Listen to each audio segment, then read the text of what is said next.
Hi everyone and welcome to our first Drought Australia Next Gen webinar. We're excited to bring webinars to you all and hope you're excited for the topics and guest speakers we have planned. For tonight's webinar, I'd like to welcome Emma Warne from Gen Y and Gen Bray Drought Masters. Emma will be discussing the Brazilian low stress method of training show cattle. If you have any questions throughout tonight's webinar, there is a Q&A box at the bottom of your screen that you can send through questions at any time, and we will answer them as they come through. I'll hand over now to Emma to start her presentation. 2014 to go and be trained by Nielsen.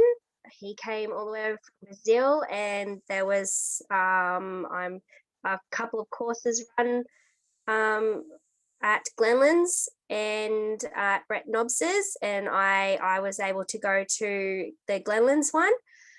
And yeah, it was just an amazing experience watching him break in all these cattle in. We did it in 4 days. We had bulls from 14 months right through to big senior bulls, and we did it in 4 days. So I'm just going to quickly run through just the basics of it. So basically, my dad, he's a bit skeptical about the whole thing. He didn't see how we could break these cattle in such a short period of time. He's a bit old fashioned. So when I came home and told him that we could do it in a couple of days, he straight away wanted to get to it. So Mum and I decided at first we would try the heifers. They were a little bit smaller and younger. So we started off with our heifers that we took to Beef Week in 2015. We had one really, really quiet heifer and one heifer that was not standoffish. She was just a little bit more shy than the other one. So the idea with it was pick your animal, and that is the animal you work with the whole time. So Mum helped me this time. She got Ali, which was the quieter one, and I took Emily, the other one. And so these heifers, when we first started breaking them, they were about 14 months old. I think Emily might have been a little bit younger, but that was probably their average age. So just pretty much for the first day, we just got these ropes that were the full length of our yard that we had. We put them in our smallest yard we had, and the ropes had to be the full length of the yard. And for the entire day, we just threw ropes on these heifers. You have to go to the speed of your slowest one. So if we only broke Ali in, we probably would have had her leading within that afternoon. But because we had Emily as well, we had to go to her speed. So Emily just didn't like it as much as Ali. She kept flicking the rope off. The idea is keep moving through the stages is to get in their flight zone, and just like just can't be, just want them to be with you and just in their zone. So we had to keep throwing the ropes on Emily until she stopped pretty much shaking them off, and she was happy to just stand there with the rope on her. The idea with Nielsen's way too is to continue to reward them. So if you needed a break, like if you wanted lunch or a drink of water, instead of leaving them stand in a yard with no feed and water, he told us to let them out and keep rewarding them, and they'd know that they're doing the right thing. So we would give them half an hour breaks every couple of hours, hay and their water, just keeping them relaxed as we could and wanting them to be around us and not scaring them into anything. So once we got Emily with the ropes and she was fine, that's when we were moving on to the next step. Rather than having halters on them, he believed that you didn't need the halter straight away. You should be able to lead them without a halter. You should be able to just put a rope around their neck and they should respond to that. Nielsen used this method on horses, And he also got a lot. He was telling us he got a lot of work in not just the beef side of things over in Brazil, but he used this method in the dairy farms over there, to help quieten the dairy cows down to be able to milk them. So a lot of his way was just basically to get them, like, to not be scared into to force them to do anything. They wanted to do it, and they were being rewarded to do it. So we put the ropes around. Once Emily was at that stage where she was happy to stand there, and was happy to acknowledge the fact that we were in the yard with her, we were able to then put the ropes around their necks. And he taught us not to be close to them, to always be at the end of the rope. And so we just basically, like a horse, you just put it on them and you just keep going around and pulling it around, and they should respond that way with the rope and follow you around. So it wasn't about necessarily walking in a straight line at first. It was just getting them to respond to us. So we did a lot of around this in the circle. And if they wanted to be at the other end of the yard to us, you allow that. You don't force them to want to, like, to come up to you. They will do that in their own time. So for the first day, all we did was just throw ropes on them. You start on the outside of the yard until they stand there. Then you work your way in to the inside of the yard, and you stand in there with them again until they stop moving around and stop swishing their tails and flicking it off. And once all that happened, then we put the rope around her neck. I think from memory, we got the rope around their necks that afternoon, but it would have only just been in the last hour before we let them go. So pretty much the first day it's well, when we did the bulls, I got a friend to help, and he kept saying how boring it was. You're just throwing ropes the first day. And then, yeah, so that we got up the next morning on the second day, and we were, again, you just make sure that they didn't forget what you taught them. So we were throwing ropes for an hour, and they were fine, and we just put the ropes around their necks. And we were leading Ali. Mum sort of went ahead a little bit, and she was leading Ali in a straight line. Emily, we were still going around in circles, just to get her trust with us. But yeah, so when once we got Emily to the point where Ali was, that's when you can take them in the straight line and take them outside into a bigger yard. A lot of the times with them, we weren't pulling them to us, they were wanting to follow us. We just found that they were a lot calmer with us. We weren't pressuring them. They weren't wanting to pull away from us. They were wanting to be with us. They were inquisitive. They trusted us. It was building more of a trust with them. I know a lot of ways, because Dad was one of these ways where he said you can't make noise around them or anything.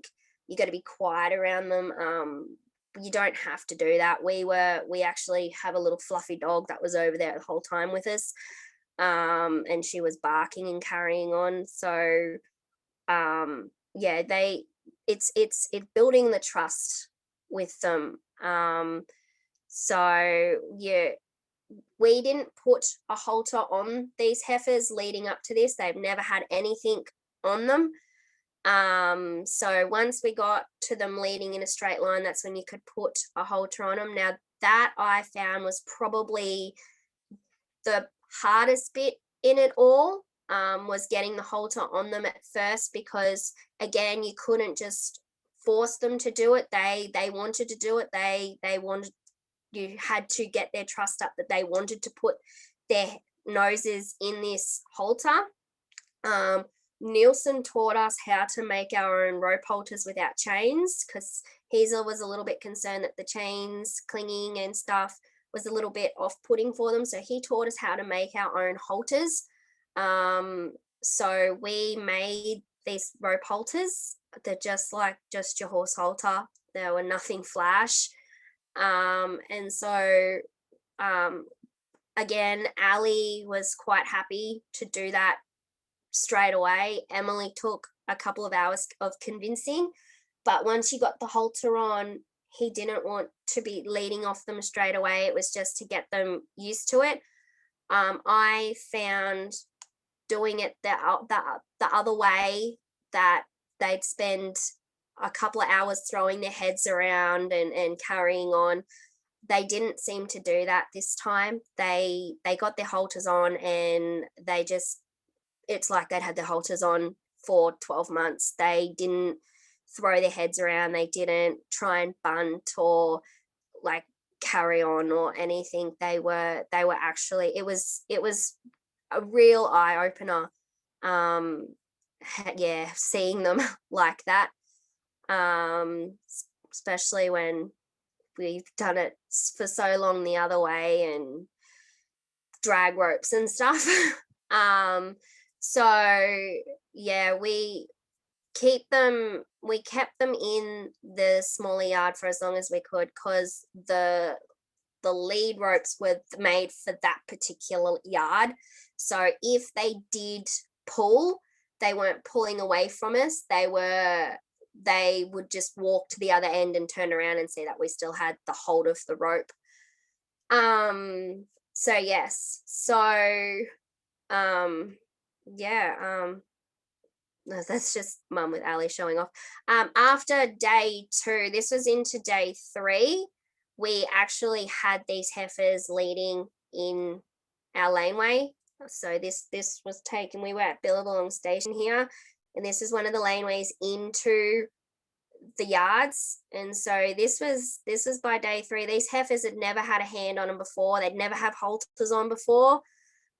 We normally break cattle in straight out of weaning, so we don't like leaving our bulls any older than 9-10 months, but we just couldn't find the motivation to break them in this particular year. And so it kind of come down to, after Christmas, it was we either break them in now this way or we don't nominate for Beef Week. And that wasn't really an option for Dad. He was going to Beef Week, right or wrong. So we decided, righto, this is it. We might as well put it into practice. And so yeah, after day 2, we could have taken him out, but I didn't want to chance it. It was still only new to me. I'd only just done the course. So day 3, we had, in the morning, we decided we'd take these heifers out into the laneway. And they'd led like they'd been old show cows. They didn't balk at anything. They didn't shy at birds. They didn't try and pull away. They just followed along just like a couple of old show cows. You wouldn't think that they'd only had a halter on for a couple of days. Yep. Did you want to? Nielsen's idea too with tying them up is don't do it first. You tie them up last. We lead them. You break them and lead them first, and tying up is last.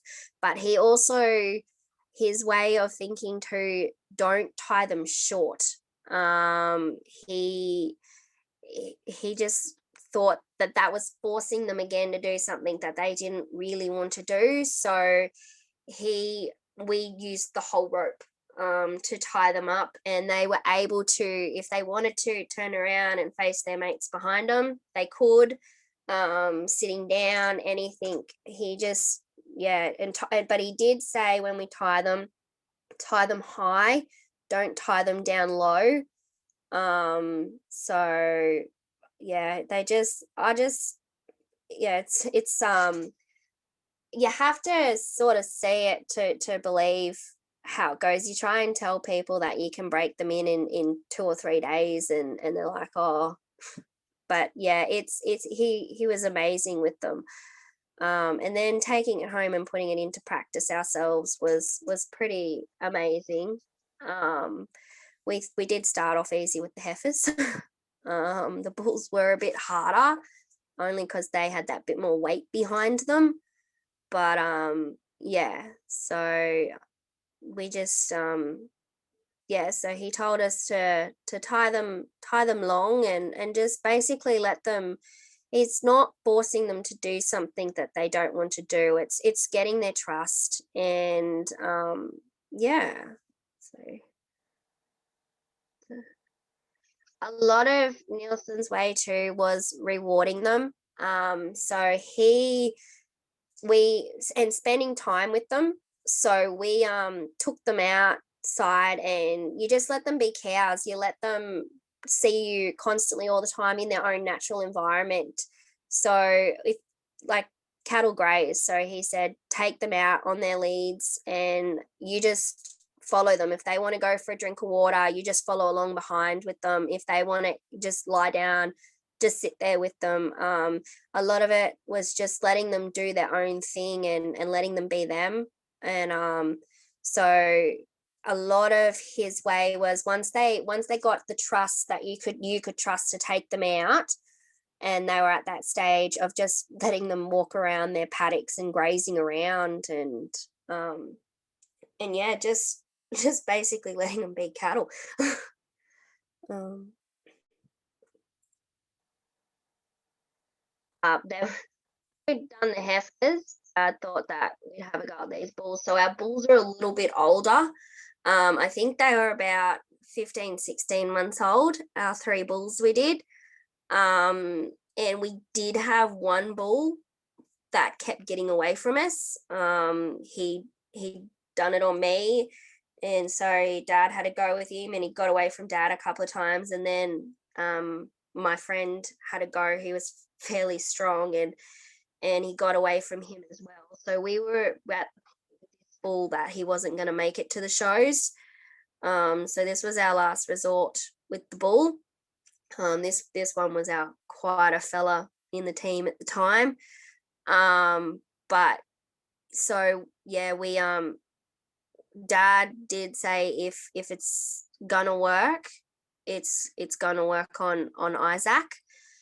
So, and at first when we first started throwing ropes, he was a little bit he was good with the rope throwing.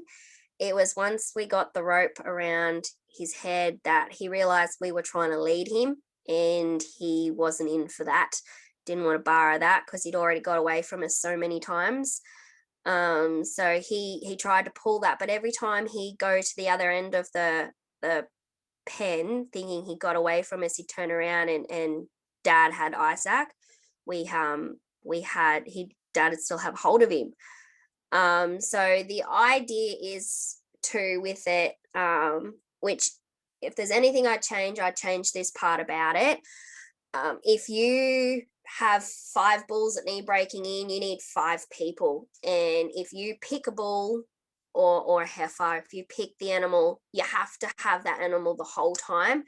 We found doing that Emily got very attached to me, and then Isaac would only let dad lead him.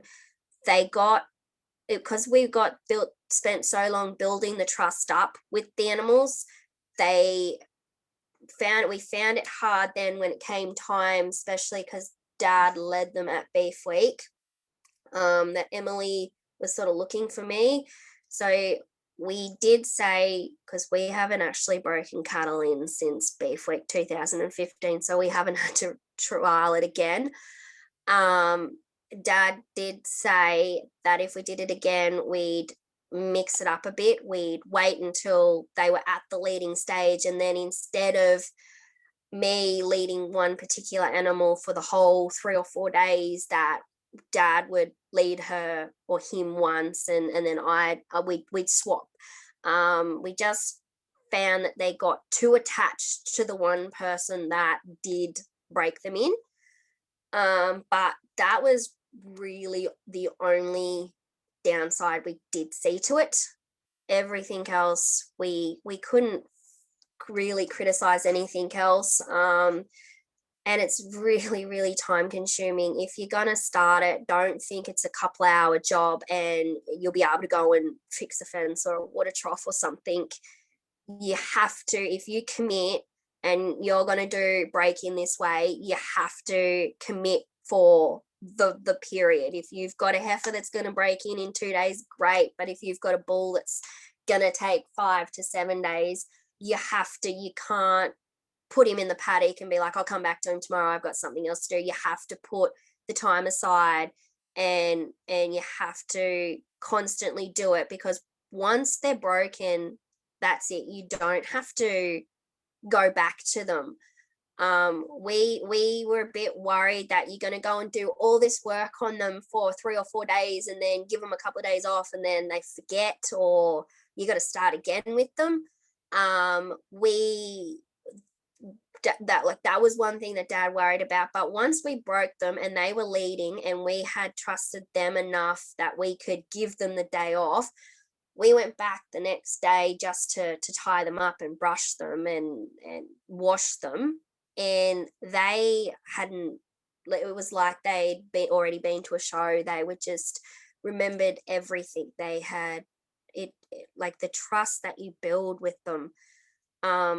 So once you've got them, they will not forget, but you've got to set the time aside and not give up on them. So if that makes sense to everyone.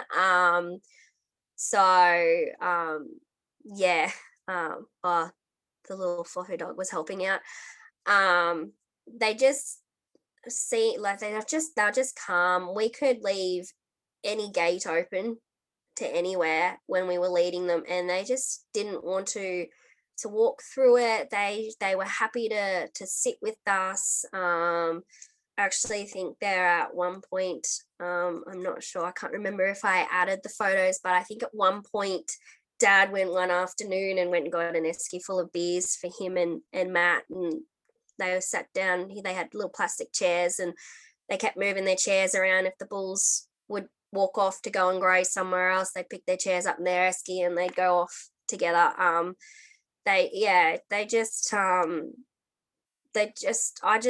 The change that we had, like Isaac, our big bull, I think he was about 16 months old when we started him. He went from a bull that we were not going to take to the shows, just because he got away that one time from me, he remembered, to a bull that I think the bulls are a day longer than the heifers. So we didn't try and do any leading with Isaac until about day 4. And so on day 4, we were like, okay, it's now or never. And we took them again down the same lane where we took the heifers. And he did not even try anything. He didn't snort at us. He didn't try and pull away. He didn't try and fight any of the other bulls on the way down the laneway. He was just quite happy just to be an old show bull and follow along behind with Dad. We also found too that if we took Isaac by himself, and left Inca and In Excess yards, that he was happy with that as well. Sometimes we found before we had particularly bulls not want to leave their mates, which made it a bit difficult in the show ring. But we found this way too, because they had so much trust in us, they didn't mind walking away from their mates. And we also found too, apart from the fact that Emily was so attached to me and Dad wanted to lead her in all of her classes, and she ended up going on and winning junior champion heifer. Apart from her wanting me all the time, our cattle we found were a lot calmer in the ring. Normally I think in 2012, I think it was, I got drug out of the ring by one of our heifers. We didn't have any of that this time. They just were happy to be with us, and they touched us more. They kept sniffing us. They were licking us. We just found the bond and the connection between like the animal that we had picked to break in and the leader was just a bit stronger. So Matt had to come to Beef Week and lead Inca for us. But yeah, we went from this big 16-month-old bull that was just shy of 600 kilos getting away from us to that's him, that's Isaac. He's got the hold on, so that'll be probably day 3, camped up, sitting with Dad, chewing his cud. And these bulls, again, they never had halters on leading up to this. I do, from memory, think it took us a full day to get a halter on Isaac. I also think it took us a little while to get a halter on Inca as well. But I know it did take us a long time to get a halter on Isaac. But that wasn't, I just think it was just because he is a bit of a bull too, and a bit headstrong. And he was so big, and for us, we normally never broke anything in that old. If it got to 12 months old and we hadn't broken it in, we sort of didn't worry too much about it. But like I said before, we just couldn't find the motivation this particular year. So yeah, Isaac did take a bit longer than I think. Well, I think when I was at Glenlands, I think their bull, he was over 20 months old, and Nielsen had him, and I was there. I think the course went for 5 days, and by day 5, we had all these bulls. I think there's about 20 of us in the group that did it on those particular dates. I think they run 4 courses with roughly 20 people in each group. So I think I was in the second group at Glenlands, where they did the bulls, and the big bull that Nielsen broke in for them, we had a mini show by day 5, and this bull was leading around beautifully. Like, yeah, I think we were all a bit amazed that this big senior bull was able to be broken in so quickly, and had so much trust in one person. Yeah, so yeah, that can handle anything. My friend was a bit of a comedian and thought that he would just do anything to poor Inca. But yeah, we they weren't interested in snotting at us or anything. Yeah. So this was the 3 bulls just before we took them out. So as everyone could probably see, they were fair sized bulls. Yeah, I think Isaac was just shy of 600, and the other 2 weren't too far behind him. I think they were about 550 to 530 kilos. So we were only going to take heifers to Beef Week this year because we'd let the bulls go too long. So we had the 2 Gembray heifers and 1 Talgai heifer that we were going to take, but we thought, well, we'll give it a go, and they were nominated. So yeah, it's just all about pretty much the trust. Like Nielsen couldn't stress enough to us all about trust. Yeah. Yeah, pretty much the same as the heifers. You take them out and graze them around, and again, treat well. Dad was pretty much saying treat them like pets, but it's just their own natural environment, and yeah, that is Leslie at one of the shows with, um, I think that was In Excess.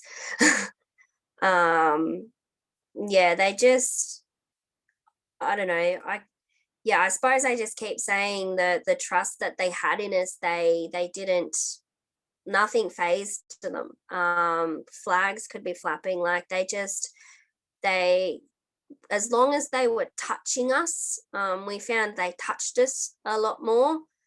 As long as they were touching us, they seemed to be right and happy to do anything that we wanted them to do. Um,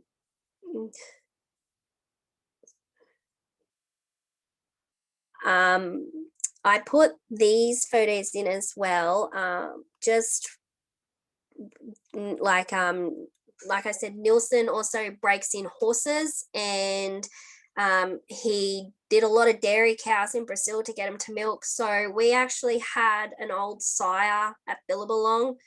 Of course, he was in the back paddock, go really lame on us, and we couldn't get him to the yards. He just could not walk. So Dad and I decided, after seeing how well it went with Isaac, that we would give it a go. We had nothing to lose. This bull was pretty much useless to us at the moment. So we got him to the water trough, and at Billabong, it's all cell grazing, pulled up cell grazing. When we were there, I'm not sure what it's like now. And in it were the cell centers, and they were big, sort of on the outside of the photo, you can see that there is wooden poles. Oh, there we go. They weren't that big, but they were big enough. So we decided that one day we would spend throwing ropes at this old bull, just to see what he did. He ended up sitting down on us, like he got that used to us. He sat down. This bull is about 7 years old too. So he was not a new bull. He was not a young bull that could be easily trained. He was about 7 years old when we did this to him. And then we went back the next day and put the rope around his neck, and Dad got him close enough to the pole that we could tie him there. And we did a course of antibiotics for him, which didn't work. So we got the vet all the way from Roma to come up and put him on the motorbike and took him out to this bull. Will couldn't believe what we were doing. We tied the bull up to the pole, and Will was able to like have a look all in his foot, and he had a stick up in it, so we were able to remove the stick and everything. And then for another 2 weeks we were treating him with some antibiotics and everything. So for 2 weeks this bull was caught and tied up, and he's from a stud that don't show cattle, so he wouldn't have had any special loving or attention, and he was an old sire. So he had absolutely no handling except for in and out of cows and his needles every year. And for 2 weeks, Dad and I would go out and catch him. He was happy to sit at the water trough. And we'd put the rope around his neck and tie him up to that pole. And by the end of it, when he started to come right and he was getting around a little bit more and he was getting further away from the water trough, rather than chasing him back to the pole with the bikes, Dad would just walk out there, put the rope around his neck and lead him back to the pole. So we had no halter on him. We didn't want to upset him too much. It was just a opportunity to get him better enough to walk him all the way to the yards. He had a fair walk ahead of him. You can see in this photo that one of his front feet is very, very swollen and busted out into an abscess. So it was just an opportunity of we didn't know what we were going to do with him. We couldn't move him. We didn't want to put another bull in with him in case it bashed him up or something because he was at the water trough. We managed to get him to the water trough. So it was we have to get him better, or we're gonna have to move the cows out of the paddock, or something like. So we gave ourselves a time frame because we knew too that our cows would still be cycling. So we gave ourselves a time frame with him, and within 2 weeks of having his foot cleaned out and him being treated, we were able to get him to the yards and pull him out for the rest of the season.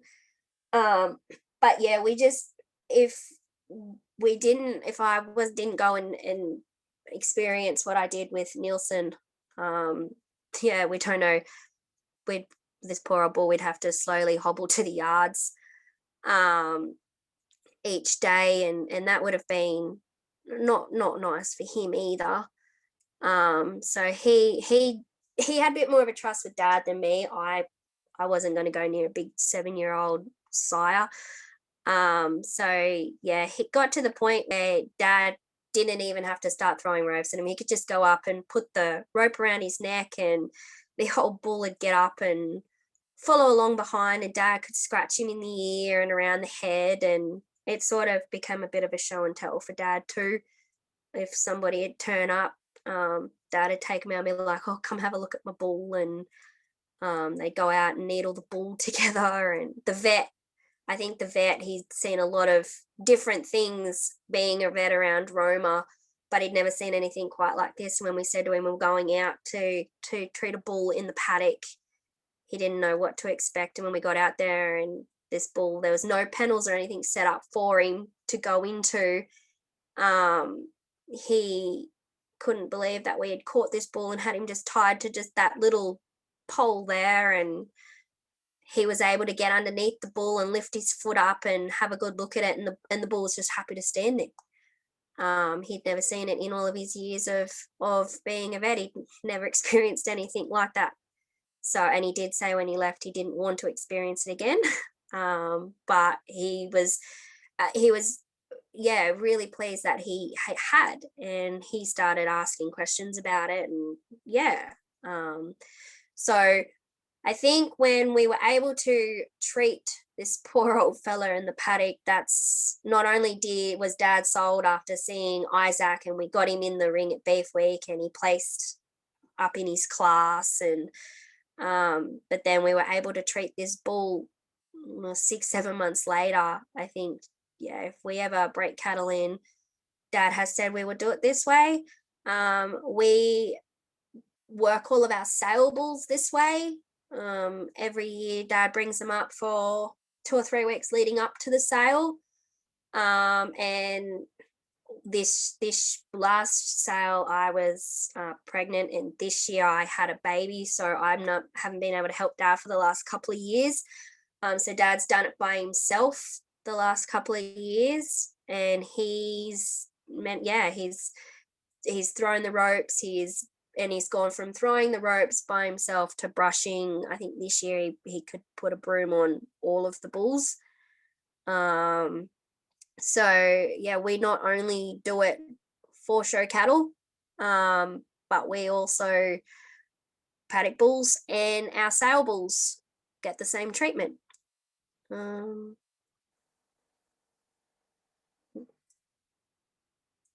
think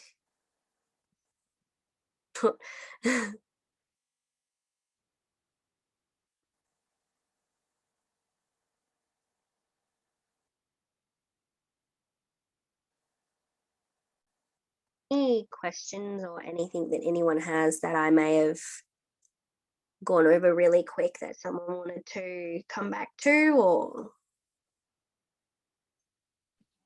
so there's a little Q&A button down the bottom. You can send through any questions, or there's also a chat button as well you can use to send through any questions you might have.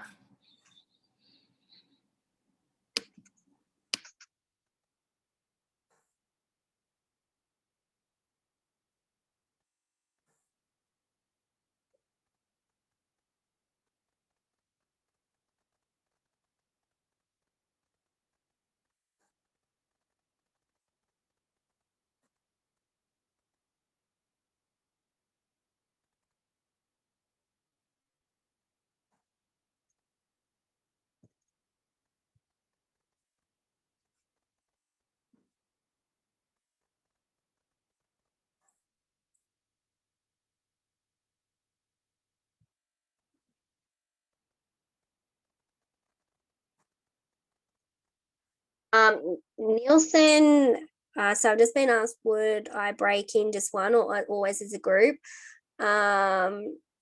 Nielsen always said do it as a group, but I don't see why it wouldn't work with just one if you only have one, if they're used to being by themselves. If they're used to being in a group, then do the group. We had there's a young fella down the road who wanted to buy a heifer off us and wanted me to break her in, so he could show them. She had always been run as a mob of heifers, so I actually got him to come out and we picked out 2 heifers and I broke one in with him. We never did anything. That was only a couple of years ago.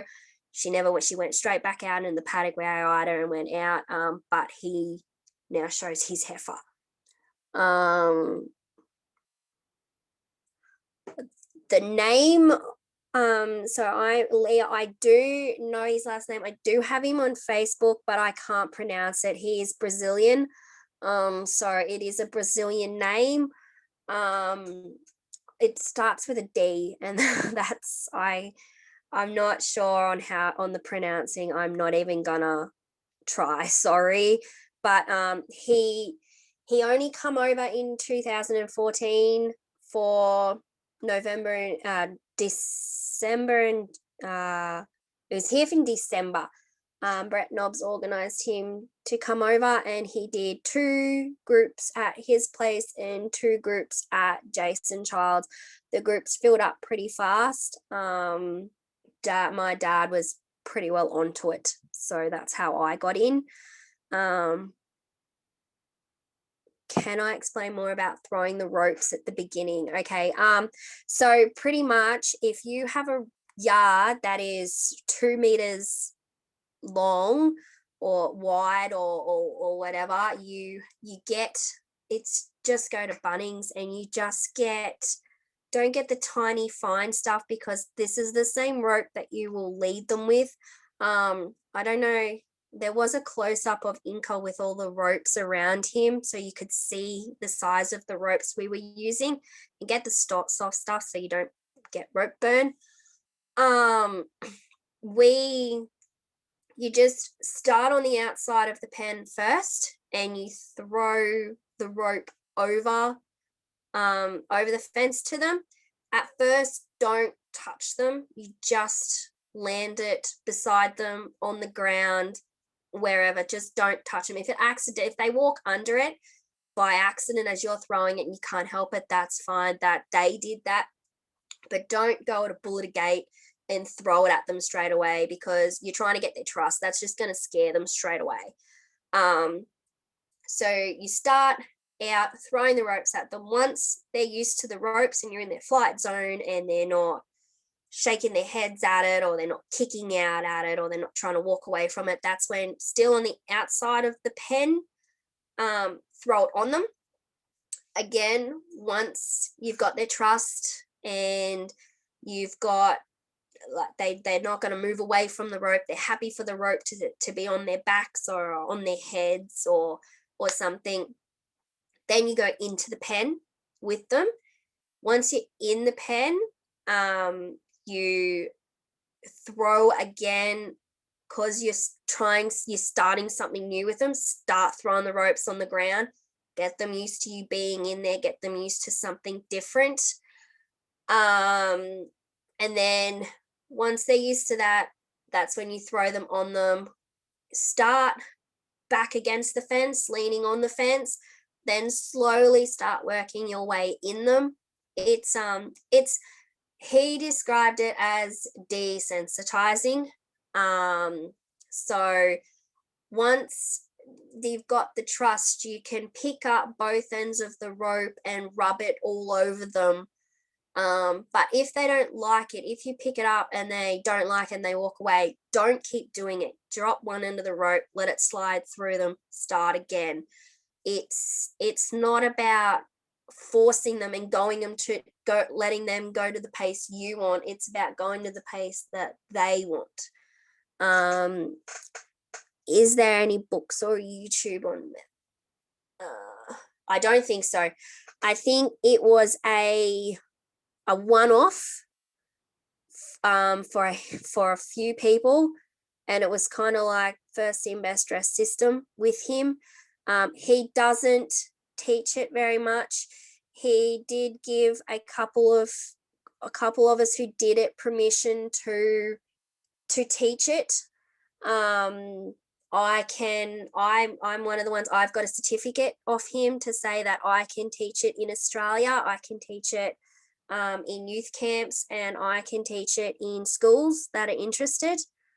But he's not one of those ones that rubs it in your face. This is the way to do it. If you wanted to do it this way, he was willing to teach us. If you didn't, he didn't want to be told that his way was wrong or his way was not going to work or anything. Just pretty much ignore it and go your own way. So no, I don't know if there's any YouTube. I've never YouTubed it, but I know there's no books on it.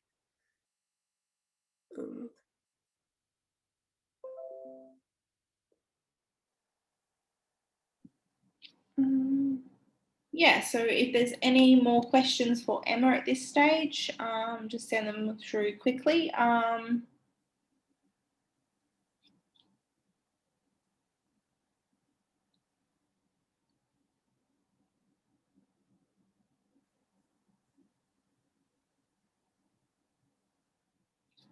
would say there probably isn't any more questions. So thank you everyone for attending our first Drought Next Gen webinar, and thank you very much to Emma for coming on board as our guest speaker. We hope that you have all enjoyed tonight's webinar and have learnt a few things. If you have any feedback, please get in contact with us at our NextGen email address. We look forward to our next webinar, which we'll announce on our Facebook page and send out the link via email in a few weeks. Thank you, everyone, and thank you, Emma. Thank you, everyone. Thank you for having me tonight. Thank you for coming on board, Emma, and good night, everyone. Thank you.